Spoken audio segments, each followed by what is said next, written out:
దేవుడు ఏర్పరచుకునేవారు బద్ధకస్తులు కాదు. దేవుడు ఏర్పరచుకునేవారు కాంచోరు కాదు. దేవుడు ఏర్పరచుకునేవారు పక్షపాతము గలవారు కాదు. దేవుడు ఏర్పరచుకునే వారిని ఎవరిని ఏర్పరచుకున్నాడంటే ఆయన కష్టపడి పనిచేసే వారిని దేవుడు ఏర్పరచుకున్నాడు. హల్లెలూయా. శక్తి వంచన లేకుండా కుయుక్తి లేకుండా పని చేసేవారిని, పక్షపాతము లేకుండా పని చేసేవారిని, బద్ధకస్తులు కాకుండా, సోమరుల వలె కాకుండా, నిద్రపోతులుగా కాకుండా, తిండి బొత్తుగా కాకుండా, ఎవరైతే లేని వలె గంతులు వేస్తూ చురుకుగా పనిచేస్తూ కష్టపడి చెమటొచ్చి బతుకుతారో వారినే దేవుడు ఎన్నుకుంటాడు. ఏదో పని లేదని నా కొడుకు పనికిమాల గద్దమ్మని సారు జర మా అమ్మని తీసుకొని పోయి జర బైకులు పట్టించి జర వారికి వాక్యం నేర్పియరా నిలబడి వాక్యం చెప్తాడు. దేవుడు ఏర్పరచుకుంటేనే ఏర్పాటు. ఆయన అన్నాడు, జ్ఞానులను సిగ్గుపరచుటకు లోకములో ఉండు వెర్రి వారిని ఏర్పరచుకున్నాడు. నేను వెర్రి వారిని. దేవుని సేవకుడు తప్ప ఎవడు గుడ్డివాడు? దేవుని సేవకుడు తప్ప ఎవడు వెర్రివాడు? దేవుడు సేవకుడు తప్ప ఎవడు చెవిటివాడు? సేవకులు వినబడినట్టు పోతారు, కనబడినట్టు పోతారు. మాట్లాడాలి, హెచ్చరిక చేయాలి అని అనిపించిన సంఘంలో మాత్రమే హెచ్చరిక చేస్తూ ప్రజల విషయంలో దుఃఖపడుతూ ఉన్న వాళ్ళని దేవుని సేవకుడు. హల్లెలూయా, హల్లెలూయా. అసలైనటువంటి సందేశానికి మనం వస్తున్నాం. దావీదు ఏం చేశాడు? సింహం మేకల్ని చంపుకొని తినడానికి వచ్చినప్పుడు దావీదు ఏం చేశాడు? ఆ సింహము నోటిని చీల్చి వేశాడు. చెప్పడు. హల్లెలూయా. అప్పుడు అనుకున్నాడు, వీడు నా సేవకు పనికొస్తాడు. అంటే అర్థం ఏంటి? ఇప్పుడు నీకు యుద్ధం కూడా రావాలి. ఎవరితో యుద్ధం చేస్తావు? ఎవరితో? ఆకాశ మండలమందున్న దురాత్మలతో, ఏమని? లోకనాథులతో, ఈ లోకపు శక్తులు, దురాత్మ శక్తులతో నువ్వు పోరాటం చేయాలి. నీ ప్రేళ్లకు పోరాటం రావాలి. సోదరు చెప్పండి. హల్లెలూయా.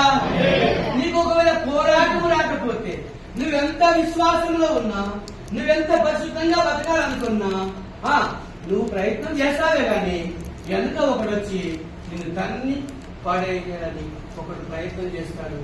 వారి యొక్క ఆ దుష్ట పన్నాగాన్ని నువ్వు పసిగట్టి ఉల్టా నువ్వు తంతే తప్ప నువ్వు నిలబడలేవు విశ్వాసంలో.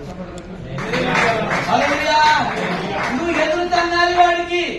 నీ విరోధి అయిన అపవాది ఎవరిని విరింగుదని గర్జించు సింహం వలె నోరు తెరుచుకొని తిరుగుతున్నాడు. ఇదే ప్రకారంగా మీ సహోదరులకు కూడా అనేకులకు జరిగింది. నేను చెప్పనా? ఎవరైతే పరిశుద్ధంగా బతకాలనుకుంటారో వారికే శ్రమలు వస్తాయి, వారికే శోధనలు వస్తాయి. నామమాత్రంగా ఉడతా భక్తి చేసుకుంటూ ఇక్కడ నలుగుట్లో నారాయణ, గుంపులో గోవింద అన్నట్టుగా బతికావనుకో నీకు శ్రమలు రావు. ఎందుకు తెలుసా? సాధన అంటాడు, నువ్వు నా ఏజెంటే. నువ్వు అబద్ధాలు ఆడుతున్నావా? నువ్వు నా ఏజెంటే. అవునా కాదు? బూతులు మాట్లాడుతున్నావా? నువ్వు నా ఏజెంటే. దేవుని ఏజెంట్ కాదు. ఏసైకి నువ్వు పనికి రావు. దేవుడితో అంటాడు, ఏసైకి అంటాడు, దేవుడితో అంటాడు. చూసారా? గుడికొస్తుంది ఇక్కడ ఆరాధిస్తుంది, మరి అక్కడ బూతులు మాట్లాడుతుంది. నా ఏజెంట్స్ అంటాడు. కాబట్టి అంటున్నాడు, చేదైన వేరు ఏదైనా నీలో ఉంటే అది తీసేసుకోగా. ఇంకా నాకు తెలియనిది, నీ పక్క వారికి తెలియనిది, నీ ఊర్లో ఎవరికి తెలియంది, నీ భర్తకు తెలియంది, నీ భార్యకు తెలియంది, నీ పిల్ల తెలియంది, ఎవరికి తెలియంది, నీకు మాత్రమే తెలిసిన పాపం ఏదైనా ఉంటుంది. ఈ రాత్రి వెలిగేస్తూ నీ కంటు చెడిందైతే నీ దేహం అంతా చెడు. నీ కన్ను చెడ్డదైతే నీ దేహం అంతా చెడ్డదే. అందుకే నీ కన్ను తెరికిస్తుంది. గుడ్డిదానిగా పరలోకం చేయడం మంచిది. 2 కన్నులు నరకంలో బాగుంటా. హల్లెలూయా. కేసీఆర్ డైలాగ్ చెప్పాడు ఒక వీడియోలో. 1 గంట కాంగ్రెస్ చచ్చిపోయాడు. చచ్చిపోతే కూడా వచ్చి అన్నగంట అదే ఇంకా నేను కన్వీరియలేదు. చచ్చిపోయాడు. కన్వీనేషన్ ఏంటి, ఏమేస్తుంది, చచ్చిపోయినా లేదా అంతే. హల్లెలూయా.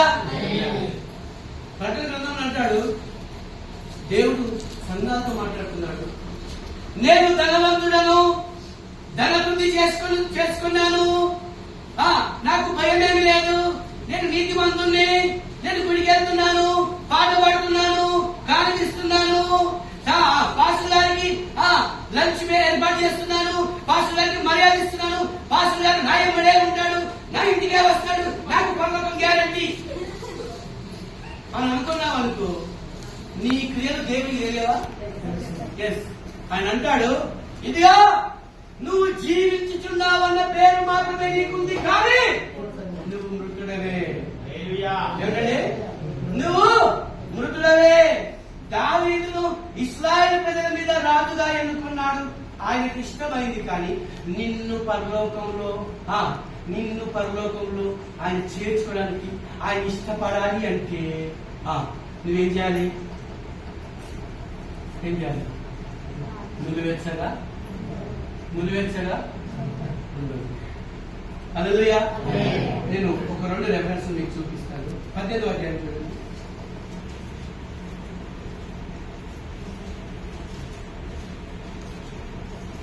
కెళ్ళను పోయి సుబుద్ధి కలిగి, ఏ బుద్ధి కలిగి? సుబుద్ధి కలిగి పని చేసుకొని వచ్చాడు గనుక సౌలు యోధుల మీద అతనిని నియమించెను. జనులందరి దృష్టికి, సౌలు సేవకుల దృష్టికి దావీదు అనుకూలుడాయెను. హల్లెలూయా. అంటే దావీదు మాటకి ఎవరు ఎదురు చెప్పారన్నమాట. ఏమండి? దావీదు చేసిందే రైట్, దావీదు చెప్పిందే శాసనం. దావీదు సౌలు కాదు, ఇప్పుడు దావీదే రాజు అన్నంతా ఫీల్ అయిపోయారు వాళ్ళు. ఎందుకు తెలుసా? ఎవరికి నమ్మకంగా ఉన్నాడట? సౌలుకు దావీదు నమ్మకంగా ఉంటూ పనిచేస్తున్నాడు. కానీ దావీదు హృదయంలో ఎవరున్నారు? దేవుడున్నాడు.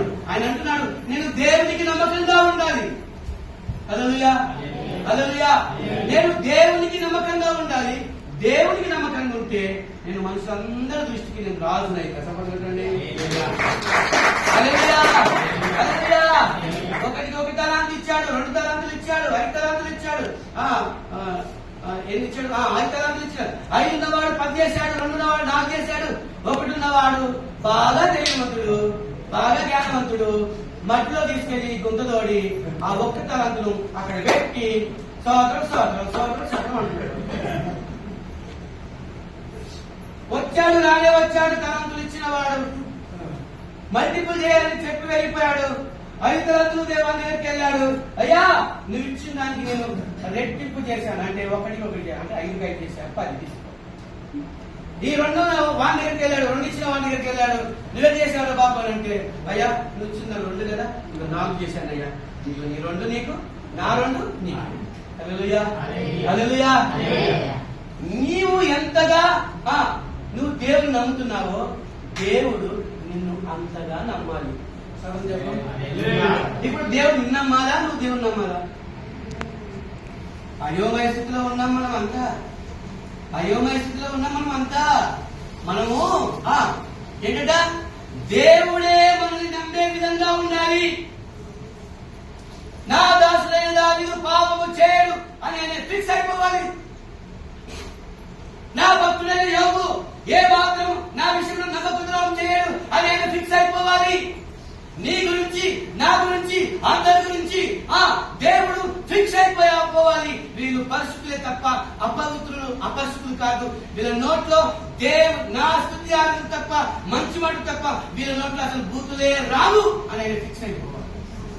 హల్లెలూయా, హల్లెలూయా. ఇంకొక మాట చూద్దాం. 17వ అధ్యాయం.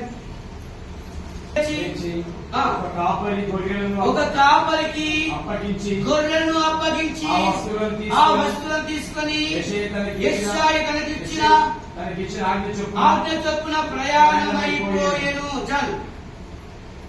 దావీదు ఉదయమున లేచాడు.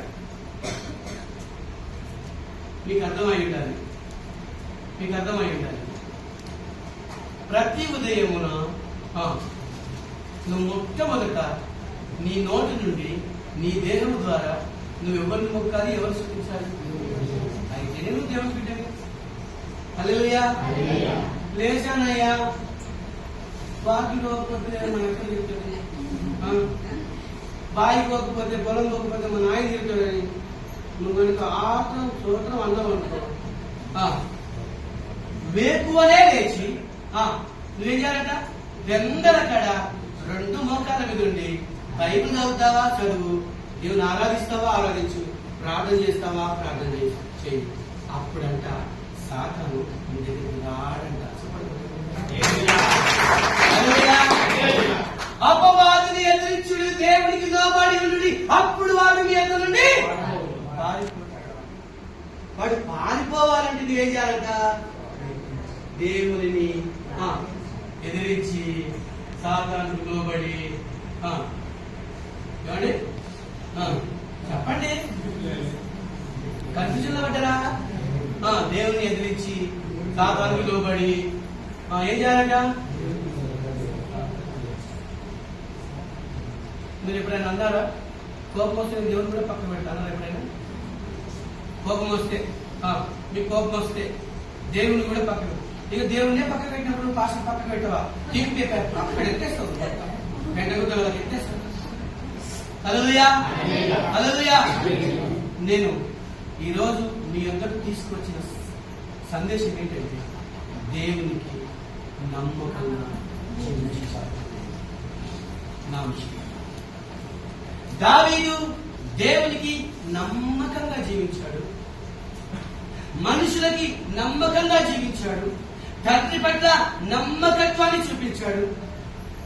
తను సౌలు పట్ల దావీదు ఏం చేశాడంట? అప్పటికి సౌలు రాజు కాడు, అయినా కూడా దావీదు ఏం చేస్తున్నాడు? సౌలు మాట వింటూ.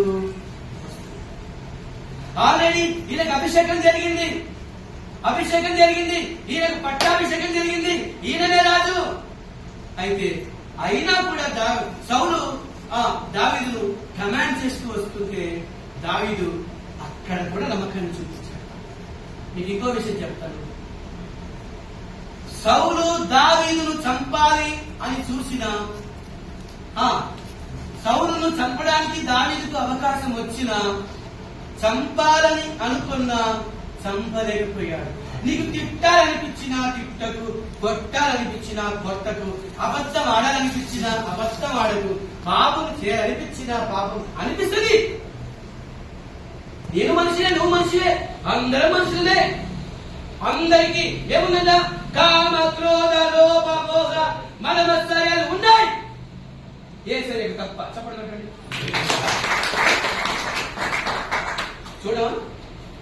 చూడమా బస్సులో వెళ్తుంటే, టూరిస్ట్ బస్సులో వెళ్తుంటే అక్కడ ఒక టీవీ ఉంటుంది. ఆ టీవీలో సినిమా పాటలు వస్తాయి, డాన్సులు వస్తాయి, టూర్ చేస్తూ ఉంటే వాడు అసలు క్రైస్తవుడు కాడు. నువ్వు క్రైస్తవుడు వాక్యం తెలుసు, నువ్వు క్రైస్తవుడు అయినా కాకపోయినా వాడు మాత్రం ఆ పెట్టే ప్రోగ్రాం పెడితేనే ఉంటాడు.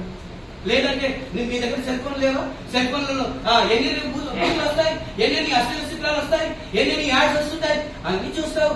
కానీ వాటిని డిలీట్ చేయాలి నీ మైండ్ లో. సోదరు చెప్పండి. హల్లెలూయా. అన్ని ఎదురైతాయి అంగట్లో, అన్ని ఎదురైతాయి అంగట్లో.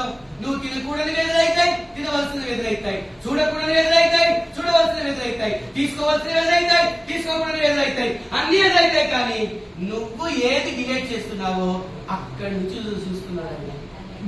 నువ్వు ఏది రిసీవ్ చేస్తున్నావో అక్కడి నుంచి చూస్తున్నాడు ఆయన.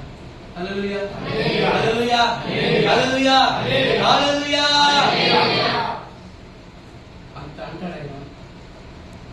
భూమి మీద యథార్థవంతులు కలరేమోయని యెహోవా కనుదృష్టి లోకమంతటా సంచారము చేస్తుంది. కానీ ఒక్కడు కూడా కనబడలేదు. మీకు తెలుసా నోవహు గురించి? ఈ తరములలో నీవే నా దృష్టికి నీతిమంతుడవు అని అన్నాడు. ఓడ తయారు చేశాడు, అన్ని చేశాడు, మళ్ళీ ద్రాక్ష తోట చేశాడు. సచ్చినోడు ద్రాక్ష తోట వేసేసి ఆ ద్రాక్ష రసాన్ని అమ్ముకోకుండా ఏం చేశాడంట? బాగా బిగ్గదాగా తాగేసి బట్టలన్నీ ఊడిపోయిగా తాగేసి ఎల్లగిలా నాకు దొంగ పడుకున్నాడంట. అప్పుడు ఒకడు వచ్చి చూశాడంట కొడుకు. ఆ కొడుకు వచ్చి చూస్తే ఆ కొడుకు పోయి ఇద్దరు కొడుకులని చెప్తే ఆ ఇద్దరు కొడుకులు ఆ దోతి కొమ్ము పట్టుకొని వెనకాల ఆ తండ్రి రూపం చూడకుండా ఇట్లా వెనకాల ఇక్కడ వదిలేసి ఎదురుగా పోతా ఉంటే వెనుకకు పోతా ఉంటే కప్పేస్తే ఆ ఇద్దరిని అడిగాడంట, అసలు ఈ సంగతి మీకు ఎవరు చెప్పారా అని అన్నాడంట. చూసావా నీతిమంతుడు? మనలో కూడా చాలా మంది అలాగుంటారంటే సంఘ పెద్దలుగా వ్యవహరిస్తుంటారు, సంఘ కార్యక్రమాల్లో ముందుంటారు, లేదే ముందంటారు, మళ్ళీ అంత భక్తి ఉండి మళ్ళీ నోవహు వ్యాప్తి చేస్తాడు. నోవహుకి ఏమయ్యాడు? నిలిచి బదులైపోయి ఏం చేశాడంట? చూసిన వాడు ఎవడైతే చిన్న పడుకున్నాడో వాడికి శాపం ఇచ్చేసి ఆ ఇద్దరు కొడుకులకు దీవించాడు. ఏపోయే కాలం అండి. నేను చెప్తున్నాను, నీ భక్తి ఆరంభం కంటే నీ భక్తి అంతం ఎలా ఉందో అది ముఖ్యం. కార్యారంభము కంటే కార్యాంతము లేదు. కొత్తగా బాప్తిసం తీసుకున్నావు, కొత్తగా దేవుళ్ళకి వచ్చావు, కొత్తగా గంతులు వేస్తున్నావు. తర్వాత ఏదో కష్టాలు వచ్చాయి, నిందలు వచ్చాయి, శోధనలు వచ్చాయి. అన్నిటికీ పుస్సు పుస్సు పుస్సు గాలి దిగిపోతా ఉంది, దిగుతా ఉంది. ఎంత తిరుగుతా ఉంటాం అంతంత శోధన తక్కువై నాకాతం అయిపోయి ఆఖరకు ముగింపులో విశ్వాస భ్రష్టులు అవుతారు చాలా మంది. ముగింపు ముఖ్యం. నా ప్రియమైన దేవుని సంగమా, ఆరంభము ఎంత ముఖ్యమో, ఆరంభంలో నువ్వు ఎంత ఉల్లాసంగా ఉత్సాహంగా దేవుని భక్తి చేస్తున్నావో, నువ్వు ముగింపులో కూడా అంతే ఉత్సాహాన్ని అంతే ఉల్లాసాన్ని నువ్వు చూపిస్తే నువ్వు పాస్. ఆరంభంలో ఎంత నమ్మకంగా ఉన్నావో ముగింపులో నువ్వు అంత నమ్మకంగా నువ్వు ఉంటే నీ జీవితం ధన్యం. నా మాటలు ముగించడానికి నేను అనుకుంటున్నా. నా ప్రియమైన దేవుని సంగం, దేవుడు అక్కడ అతి సమీపంలో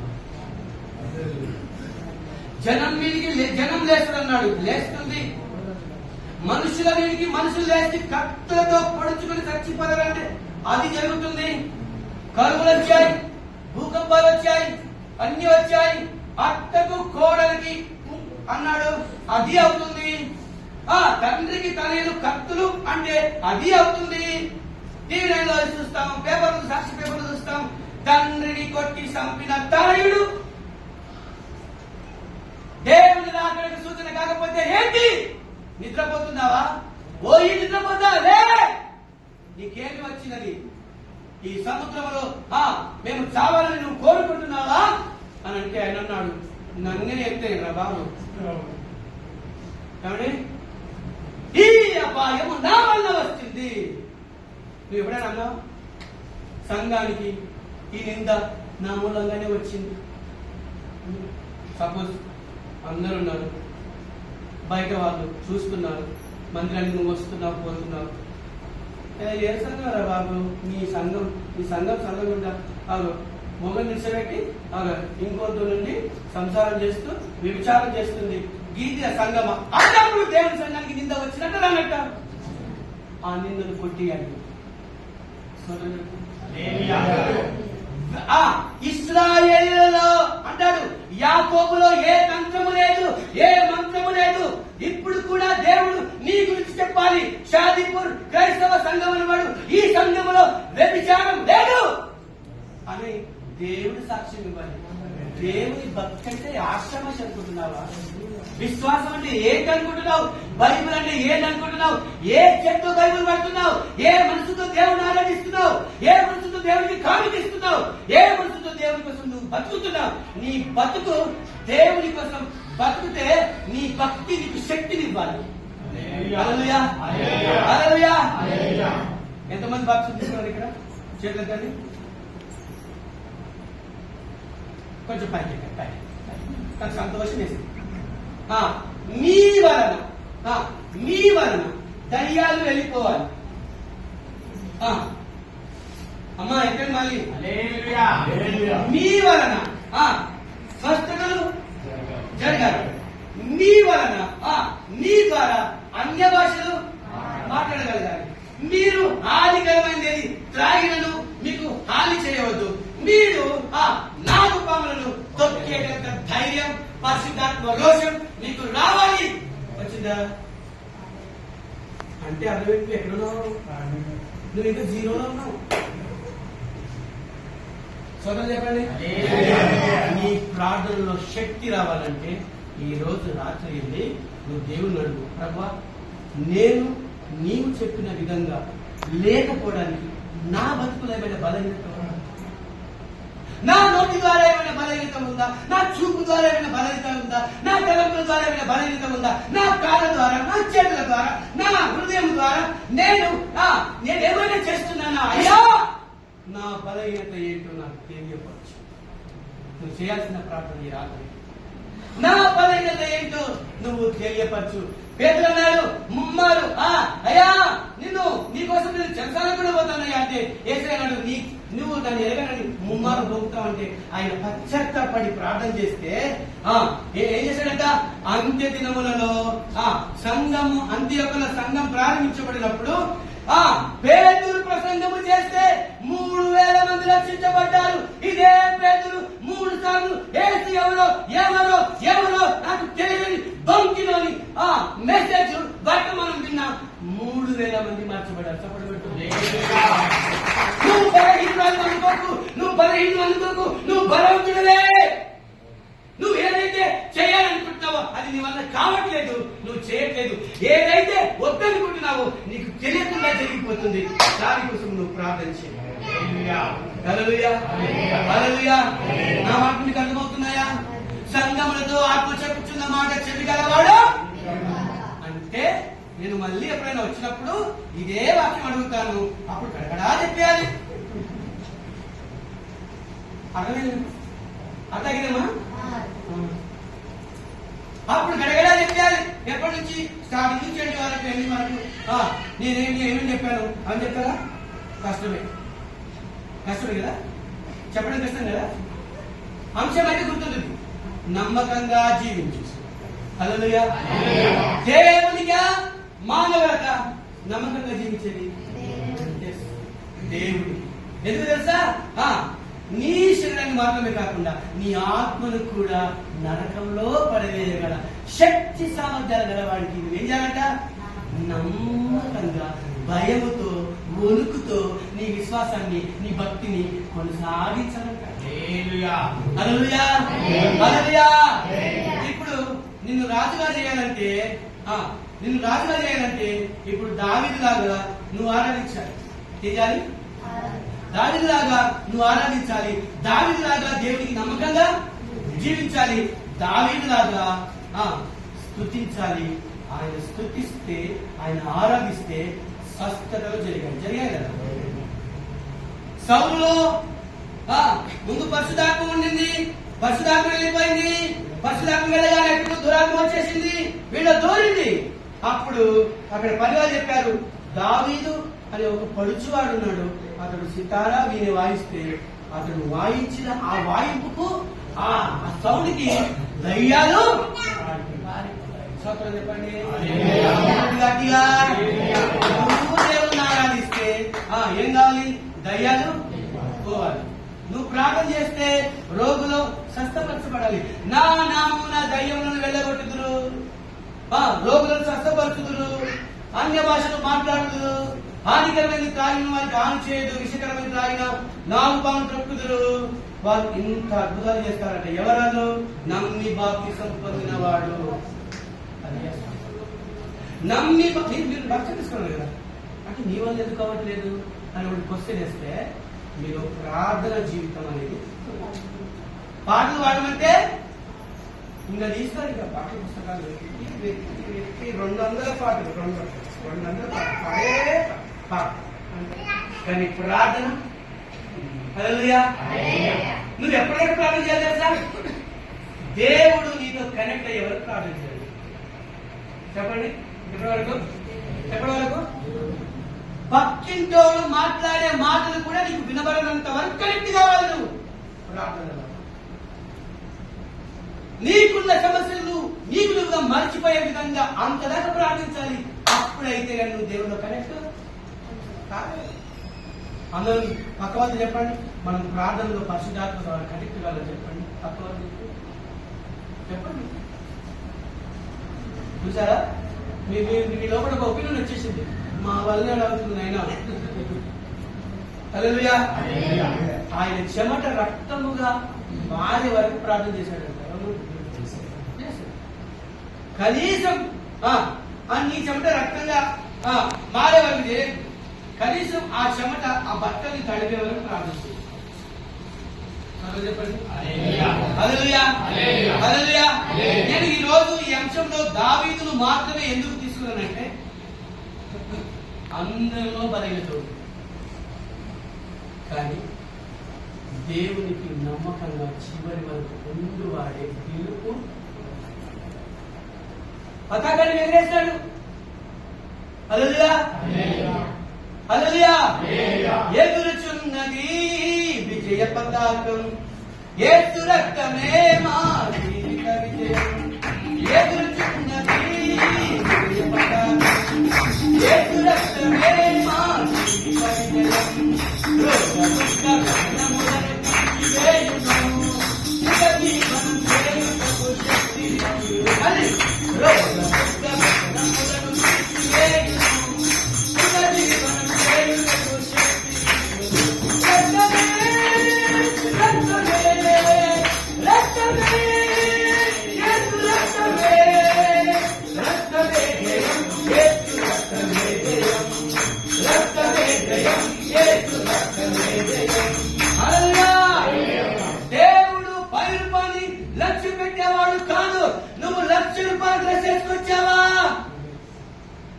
నువ్వు 10,000 శారీ కట్టుకొచ్చావా? నువ్వు ఉంగరాలు పెట్టుకొచ్చావా? నువ్వు తలకు కీట పెట్టుకొచ్చావా? నువ్వెంత ధనవంతుడుగా అది చూడడు. నీ హృదయం ఎట్లుంది? మేడి పండు చూడు, మేడి ఇల్లు పైన పటారం లోన పటారం. ఎట్లుంది నీ హృదయం? మేడి పండు లాగుంది. పైన చూస్తే అమ్మో అయ్యో అయ్యో అన్నట్టుగా ఉంది. తెలుసు చూస్తే హల్లెలూయా. నీ భక్తిలో మార్పు రావాలి. ఆమె చెప్పండి. నీ మాటల్లో మార్పు రావాలి, నీ ప్రవర్తనలో మార్పు రావాలి, నీ క్రియలలో మార్పు రావాలి, నీ జీవిత విధానంలో మార్పు రావాలి. అప్పుడు యేసు రక్తం నీకు పనిచేస్తుంది. రక్తం చెప్పండి. హల్లెలూయా. హల్లెలూయా. నేను మిమ్మల్ని డైవర్ట్ చేయాలని అనుకోవట్లేదు. చిన్నగా విశ్వాసంలో కర్త అయిన యేసు వైపు చూస్తాను. పందెములో ఓపికతో పరిగెత్తాలని నేను మీకు సూచిస్తున్నాను. ఎవడును మిమ్మల్ని మోసపరచకుండా జాగ్రత్తగా చూసుకుని. మనుషులే మిమ్మల్ని మోసపరుస్తారు. మనుషులలో ఎవడుంటాడు? సాతాను చెప్తుంటాడు. సాతాను ఉంటాడు, నిన్ను శోధనలో పడేస్తుంటాడు. గుడికి రాకుండా చేస్తాడు, ప్రార్థన చేయకుండా చేస్తాడు, పరిశుద్ధంగా బతకకుండా చేస్తాడు, పక్క వారితో సమాధానం ఉండకుండా చేస్తాడు. హల్లెలూయా. హల్లెలూయా. ఇప్పటిదాకా ఎవరితోనైతే ఇప్పటిదాకా మీరు మాట్లాడకుండా పగబెట్టుకొని అని పనులు వరకు కనబడగానే ఇట్లా తిట్టుకుంటున్నారు, రేపు పోయి వాళ్ళతో మాట్లాడండి, అప్పుడు మీరు భక్తులు అని దేవుడు అంటాడు. హల్లెలూయా. మనుషుల అపరాధములను మీరు క్షమించని యెడల మీ పరలోక తండ్రి మీ అపరాధములను క్షమించడు. ముందు వాళ్ళ అపరాధాలు క్షమించండి. మీరు అర్పణ వేస్తున్నారు ఇక్కడికి వచ్చిన తర్వాత నీ పగవాడు గుర్తుకొస్తే ఇక్కడ వదిలిపెట్టు, అక్కడికి పోయి వాళ్ళతో సమాధాన పడు. తప్పని నీ తప్పైతే నువ్వు ఒప్పుకో, వాళ్ళ తప్పైతే నువ్వు చేసిన తప్పే కదైనా నేను క్షమిస్తున్నా చెప్పేసి అట్టుకో, గౌరవించుకో, మందిరాన్ని తీసుకురా. ఇద్దరు కలిసి దేవుని ఆరాధించండి, ఇద్దరు కలిసి అర్పణను చేయండి. హల్లెలూయా. ఇవన్నిటినే పెడతారు. ఇట్లనే పెట్టేసి ఇక్కడికి వచ్చి ఏం చేయనట్టుగా నేనేం చేయలేదయ్యా, నేనేం చేయదు, హల్లెలూయా స్తుతి మహిమ, హల్లెలూయా స్తుతి మహిమ అన్నట్టుగానే ఉంటారు. అది తప్పు అన్నట్టు. హల్లెలూయా హల్లెలూయా హల్లెలూయా. దావీదు సింహాన్ని చీల్చివేసే విధంగా నువ్వు సాతానుతో పోరాటములో బలం పొందుకోవాలి దేవుని ద్వారా. ఆమేన్ చెప్పు, ఆమేన్ చెప్పు. ఎంతటి శోధనైనా కూడా నువ్వు ఎదిరించి నువ్వు ఎదుర్కోగలిగి నిలబడాలి. చచ్చిన చేపలా కాకుండా బతుకున్న చేపల నీళ్లు అనే లోకముకు నువ్వు ఎదురుతూ నువ్వు దేవునికి నమ్మకమైన జీవితం జీవిస్తేనే పరలోక రాజ్యంలో నీకు సీటు. ఇప్పుడు ఇశ్రాయేలు ప్రజల మీద దావీదు రాజేశాడు కదా, ఇప్పుడు నిన్ను కూడా పరలోకంలో నిన్ను తన కుడిపార్శ్వం ముందు కూర్చొని పెట్టుకోవాలని చూస్తున్నాడు. దానికి కావలసిన క్వాలిఫికేషన్స్ ఏమైతే ఉన్నాయో అవి తప్పకుండా కలిగి ఉండాలి. హల్లెలూయా హల్లెలూయా. జాబ్ కి ఎవరినైనా పిలిస్తే, ఇంటర్వ్యూకి పిలిస్తే మీరు రెజ్యూమ్ లేకుండా వెళ్తే మిమ్మల్ని జాబ్ లో ఇంటర్వ్యూ తీసుకుంటారు. రెజ్యూమ్ ఫస్ట్ రిసెప్షన్ లో చూయించి, కౌంటర్ లో చూయించి వాళ్ళకి రెజ్యూమ్ సెండ్ చేస్తే వాళ్ళు చెక్ చేసి వాళ్ళకి ఇష్టం అనిపిస్తే సెండ్ అంటారు, పంపించారు. లేదంటే గెట్ అవుట్ అంటారు. హల్లెలూయా. పరలోకం దగ్గరికి పోయి నిలబడ్డాం అనుకో, ఎవరు నేను పిలుస్తలేరు. ఎవరు శిష్యులలో ఒకరు నన్ను ఓసారి నా పేరు ఎప్పుడు వస్తుంది, నా పేరు ఎప్పుడు వస్తుందా, నీ పేరు రాడవా ఎదుగుదయ్యా. మా ఊరకుల్లో మా ఊర్లో ఫస్ట్ ముందు నేనే ఉండి పాట పాడుతుంటే ఎదుగురాదయ్యా అని అంటే ఏదో ఒక బలహీనత నీకు చూపించడానికి ఆ రోజు నువ్వు రొమ్ము కొట్టుకోవాల్సిన పరిస్థితి. నా చేతులు జోడించి చెప్తున్నా, నువ్వు ఎత్తబడే గుంపులో ఉండాలి, నువ్వు విలువబడే గుంపులో ఉండాలి. ఇంత భక్తి చేసి ఇంత బతికి ఇంత సచ్చినట్టుగా కాకుండా ఏం చేయాలి? ఇంత బతికి నువ్వేం చేయాలంట? పరలోక రాజ్యంలో నీకు సీటు, నీ పేరు లిఖించబడాలి. ఎవరి పేరైనా జీవ గ్రంథమందు వ్రాయబడని యెడల వాడు మండు గుండములో, అగ్ని గుండములో పడవేయ. హల్లెలూయా. ఈ రాత్రి నేను కొత్తగా నీకు పరిచయం అయితూ కూడా నేను ఒకటే మాట చెప్తున్నాను. దావీదు పాపం చేశాడు, కానీ మనం కూడా బలహీనమే, మనలో కూడా బలహీనత ఉండొచ్చు, ఉంది. అయితే మనం ఏం చేయాలంట? హల్లెలూయా హల్లెలూయా. పశ్చాత్తాపము లేనిదే ప్రాయశ్చిత్తం. పశ్చాత్తాపం కలిగి జీవించావా? అతిక్రమం దాచిపెట్టువాడు దాన్ని ఒప్పుకొని విడిచిపెట్టువాడు దీవెన అందుతాడు. చెప్పండి పెట్టాడు. అతిక్రమం దాచిపెట్టకు తల్లి, అయ్యా అన్నా, అతిక్రమం దాచిపెట్టకు, దేవుని దగ్గర ఒప్పుకో, ఇలా మొత్తం విప్పి ఒప్పుకో. హల్లెలూయా. నీకు కుమారు ఇచ్చినట్టు దేవుని సన్నిధిలో నీ హృదయాన్ని కుమ్మరించి పశ్చాత్తాపడి నీ అన్ని బలహీనతలు ఒప్పుకొని విడిచిపెట్టి నువ్వు దీవెన పొందాలి అని అంటే ఈ రాత్రి మంచి అవకాశం. చెప్పండి, మోకాలు విలువద్దాం, మోకరించండి ప్రతి ఒక్కరు. అది దేవుడితో చెప్పుకుంటే దేవుడు క్షమిస్తాడు. తల్లి చెల్లి, దేవుడు క్షమిస్తాడు. అన్నా, దేవుడు క్షమిస్తాడు. మనుషులు శిక్షిస్తారు. మనుషులతో చెప్పుకుంటే మనుషుల్ని పరువు తీస్తారు, మనుషుల్ని నిన్ను పంచాయతీ గెలుస్తారు, మనుషులు నిన్ను నీ పరువు ప్రతిష్టలు గంగలు కలిపేస్తారు, మొత్తం నిన్ను లైఫ్ స్పాయిల్ చేసేస్తారు. కానీ నా దేవుడు నమ్మదగిన వాడు, నా దేవుడు నీతిమంతుడు, నా దేవుడు ఆపత్కాలంలో నమ్ముకున్నదైన సహాయకుడు. కనుక నీ బలహీనత ఏందో నీకు తెలుసు, నా బలహీనత ఏందో నాకు తెలుసు. గుండెలు వాడుకొని నీ బలహీనత ఒప్పుకొని విడిచిపెట్టి మళ్ళీ చేయకుండా నువ్వు పశువుగా బతికే నువ్వు జీవించబడతావని పరిశుద్ధాత్మ ఈ రాత్రి చెప్పుచున్నాడు. ఎన్నాళ్ళ వరకైతే నీ బలహీనత ఒప్పుకోవో, ఎన్నాళ్ళ వరకైతే నీ అతిక్రమం దాచిపెట్టుకుని పక్కవారి ఇప్పుడు తెలియకుండా దేవునికి చెప్పకుండా నీలో నీరే కుమిలిపోతావు, నీలో నీరే అవమానపడి అనుమానపడతావు. అప్పటి వరకు నీకు దీవెన రాదు. పాప క్షమాపణ రావాలంటే బాప్తిసం కాదు, నీ హృదయం మారాలి. పొందాలంటే ప్రభు మనలో పాల్పొందులు పొందుతే కాదు, మొదట నీ మనసు మారాలి. దేవునికి సరి అయిన రీతిగా నువ్వు జీవిస్తే తప్ప నీకు పరలోక రాజ్యంలో స్థానం లేదు. ఈ రాత్రి రోషం కలిగిన తన సేవకుడిగా నేను మీకు ఒక మాట ఇస్తున్నా, ఒక పిలుపు ఇస్తున్నా. నీ బలహీనత తెలియదు, నీ బలహీనత తెలియదు, దేవునికి తెలుసు. మనుషులు భయపడాల్సి పడ్డారు, కానీ నా యేసయ్య ఈ రాత్రి నీ హృదయం చూస్తున్నాడు, నా హృదయం చూస్తున్నాడు.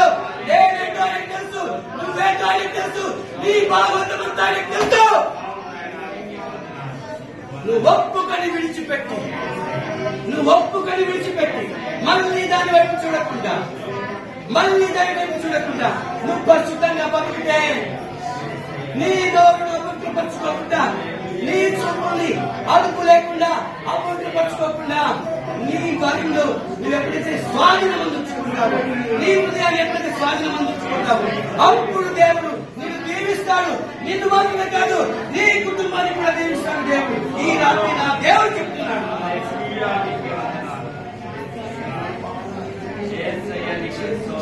పరిశుద్ధాత్మ చెప్తున్నాడు, మరణం వరకు నమ్మకముగా ఉండు, నేను నీకు జీవకించదను.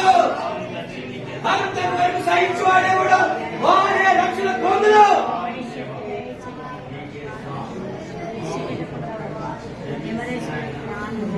సంఘానికి కాపాడలేదని, దేవుడు లేదని బాధపడకు. దేవుడే వచ్చి మాట్లాడతాడు. తన పరిశుద్ధాత్మను పంపి దేవుడు మాట్లాడతాడు. చెవి గలవాడు విందుగాక, ఆత్మ సంఘములతో చెప్పుకుందామా. పశ్చాత్తాపానికి మించిన ప్రాయశ్చిత్తం లేదు. భక్తి అనే పుస్తకాలు ఉంటున్నావా అంటే దేవుని హృదయాన్ని తెరిచి చూస్తున్నాడు. ఆయన ఒకవేళ దోషములను కనిపెట్టి చూస్తే నేను నీవు ఎవరు నిలవమిలా. దేవాలయ పాపిని నీ వలన ఒప్పుకొని విడిచిపెట్టి నీతిమంతుడిగా నువ్వు జీవితానికి ఇష్టపడితే ఈ రాత్రి దేవుడు, నా దేవుడు, నీ దేవుడు నిన్ను నన్ను దీవించబోతున్నాడు.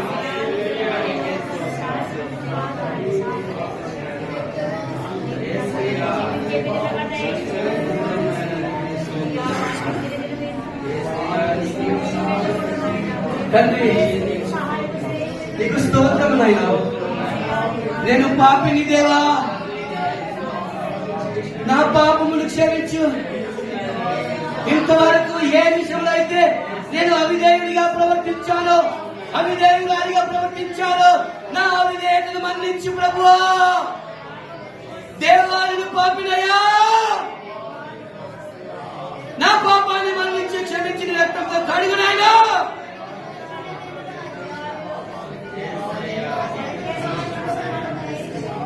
హృదయంలో నచ్చుకొని ప్రభువా మేము ఏం చేయాలి అని అడిగినప్పుడు దేవుడికి జవాబిస్తాడు.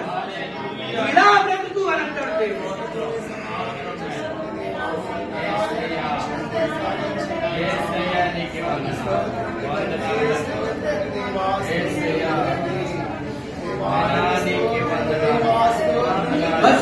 నమ్మకమైన దేవా, నీ పాదములకు వందనములు, స్తుతులు, స్తోత్రములు చెల్లిస్తున్నానయ్యా.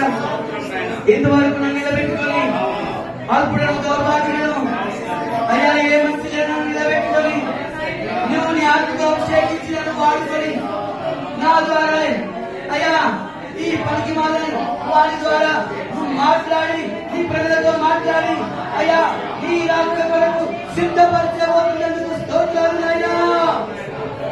ఈ రాత్రి మాతో మాట్లాడేందుకు వందనాలు చేస్తున్నావయ్యా. స్తోత్రములు, మహిమ, ప్రభావాలు నీకే. ఎవరైతే పశ్చాత్తాపడుతున్నారో, ఎవరైతే నచ్చుకుంటున్నారో, ఎవరైతే హృదయంలో నచ్చుకుంటున్నారో వారందరినీ దీవించు, కనికరించు, క్షమించు, ఆదరించు, పరిశుద్ధ జీవితంలో దయచేయటం. నామకార్థ క్రైస్తవ జీవితం తీసివేయి. యేసు నామములో నామకార్థ భక్తి పట్టివేయబడుగాక. యేసు రక్తములో ప్రతి పాపము కడిగివేయబడుగాక.